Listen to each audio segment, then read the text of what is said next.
La sabiduría edificó para sí una casa. Proverbios capítulo 9, versículo 1. No, decía San Ignacio Mártir, ciertamente no se perderá quien procure ser devoto de esta Virgen Madre. Lo confirma San Buenaventura, diciendo: Señora, vuestros amantes gozan de una completa paz en esta vida, y en la otra no verán la muerte en toda la eternidad. No ha sucedido ni sucederá jamás, dice el devoto Blosio, que un siervo humilde y cuidadoso de María se pierda eternamente. Oh, cuántos pecadores hubieran permanecido obstinados o se hubieran condenado eternamente, exclama Tomás de Kempis, si María no hubiera intercedido ante su Hijo para que usara con ellos de misericordia. Muchos teólogos, y especialmente Santo Tomás de Aquino, opinan que la Divina Madre ha alcanzado de Dios para muchas personas que murieron en pecado mortal, que se suspendiera la sentencia y que resucitaran para hacer penitencia de sus pecados.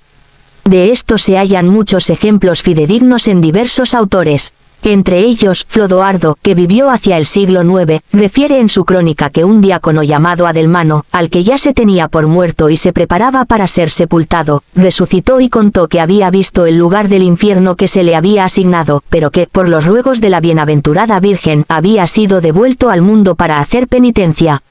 Surio refiere también que un ciudadano romano llamado Andrés había muerto impenitente, pero que María le alcanzó la gracia de resucitar para poder ser perdonado. Asimismo refiere Pelbarto que, en su tiempo, cuando el emperador Segismundo marchaba con su ejército por los Alpes, se oyó salir de un cadáver, del que solo quedaban los huesos, una voz que pedía confesión. Decía que la Madre de Dios, de la cual había sido devoto mientras fue soldado, le había alcanzado el don de vivir en aquel esqueleto hasta confesarse, y, habiéndolo hecho, murió en paz.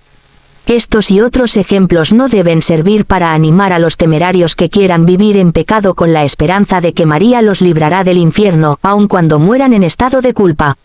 Dice María: el que acude a mí y oye lo que le digo, no se perderá. Por lo cual decía San Buenaventura: Señora, el que procura obsequiaros estará lejos de condenarse. Y esto sucederá, dice San Hilario, aunque esa persona haya ofendido mucho a Dios en el pasado. Por eso el demonio se esfuerza tanto con los pecadores, busca que, después de haber perdido la gracia divina, pierdan también la devoción a María. Viendo Sara que Isaac jugaba con Ismael y que éste le enseñaba malas costumbres, dijo a Abraham que los echase de casa, pero que también echase a la madre, Agar. No se contentó con que saliera solo el hijo, sino que quiso que se despidiera también a la madre, convencida de que, de otro modo, Isaac iría a verla y seguiría el trato. Así también el demonio no se contenta con ver que un alma ha echado de sí a Jesucristo, sino echa también a la madre. De lo contrario, teme que ella, con su intercesión, reconduzca a esa alma a su hijo. Y teme con razón porque, dice el docto padre Paciuchelli, quien es fiel en obsequiar a la Madre de Dios, pronto recibirá al Señor por medio de María. Por eso con razón San Efrén llamaba a la devoción a Nuestra Señora el salvoconducto para no ser desterrado al infierno, y también la llamaba la protectora de los condenados. Y verdaderamente, si es cierto lo que dice San Bernardo, que a María no le puede faltar ni poder ni voluntad para salvarnos, entonces no hay duda. No le falta el poder, porque es imposible que sus ruegos no sean escuchados, como afirma San Antonino. Y el mismo San Bernardo dice que sus peticiones no pueden ser jamás inútiles, sino que obtienen cuanto quieren. Tampoco le falta la voluntad de salvarnos, porque María es nuestra Madre, y desea nuestra salvación más que nosotros mismos. Siendo esto así, ¿cómo puede perderse jamás un devoto fiel de María? Aun cuando sea pecador, si persevera con voluntad de enmendarse y se encomienda a esta buena Madre, ella cuidará de alcanzarle la luz necesaria para salir de su mal estado, el dolor de sus pecados, la perseverancia en el bien y, finalmente, una buena muerte. Y dime tú, ¿qué madre, pudiendo fácilmente librar a su hijo de la muerte solo con pedir gracia al juez, dejaría de hacerlo? Podremos pensar, entonces, que María, la madre más amorosa que pueda hallarse, teniendo el poder de librar a su hijo de la muerte eterna, no lo haga. Ah, devoto lector, demos gracias al Señor si vemos que nos ha concedido el afecto y la confianza en la Reina del Cielo. Porque Dios, dice San Juan Damasceno, solo hace esta gracia a los que quiere salvar. He aquí las hermosas palabras del santo con las cuales aviva su esperanza y también la nuestra. Oh Madre de Dios, decía, si pongo mi confianza en vos, me salvaré. Si estoy bajo vuestra protección, nada debo temer. Porque el ser vuestro devoto es tener armas seguras de salvación, que Dios solo concede a los que quiere que se salven. Por eso Erasmo saludaba a la Virgen diciéndole: Dios te salve, terror del infierno, esperanza de los cristianos. La confianza en vos asegura la salvación. Oh, qué rabia le da al demonio cuando no puede arrancar del alma la devoción a la Divina Madre. En la vida del padre Alfonso Álvarez, muy devoto de María, se lee que, estando en oración y sintiéndose atormentado por tentaciones impuras con que el demonio lo afligía, éste le dijo: deja esta devoción a María, y yo cesaré de tentarte. Al igual que sucede en la Lectio Divina, en el rosario hay un movimiento inherente de la reflexión al simple descanso en Dios.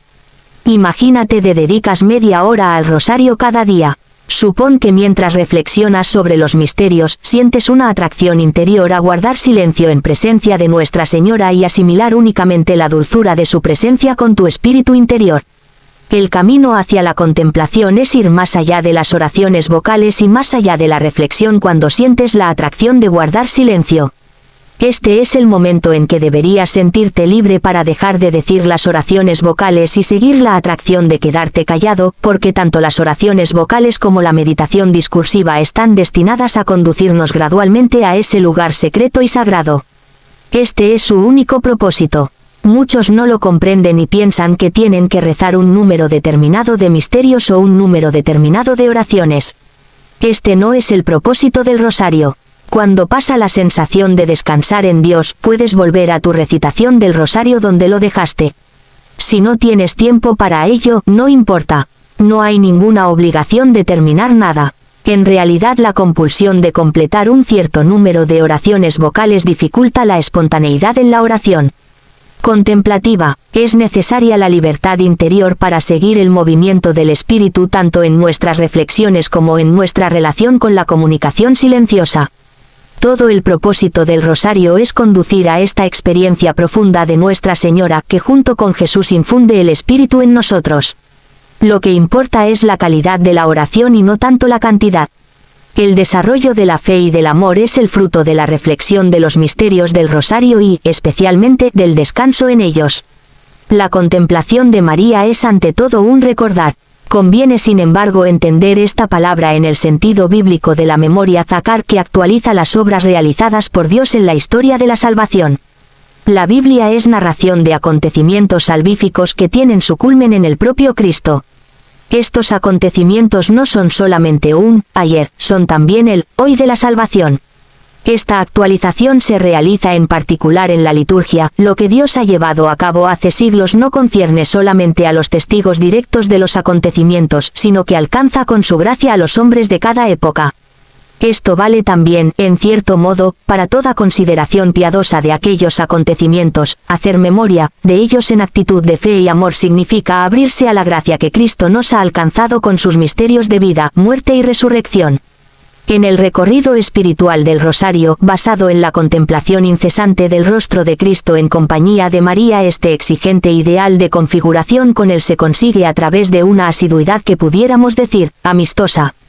Esta nos introduce de modo natural en la vida de Cristo y nos hace como respirar sus sentimientos.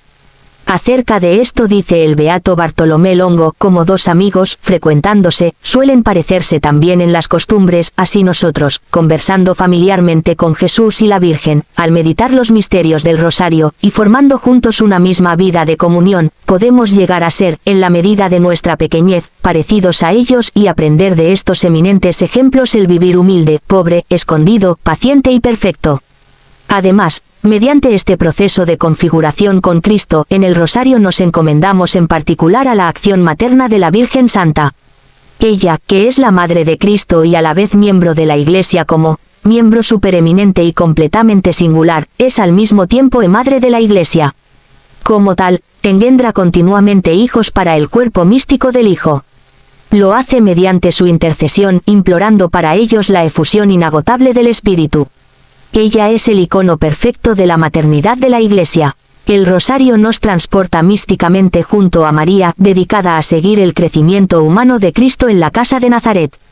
Eso le permite educarnos y modelarnos con la misma diligencia, hasta que Cristo sea formado plenamente en nosotros. Cf.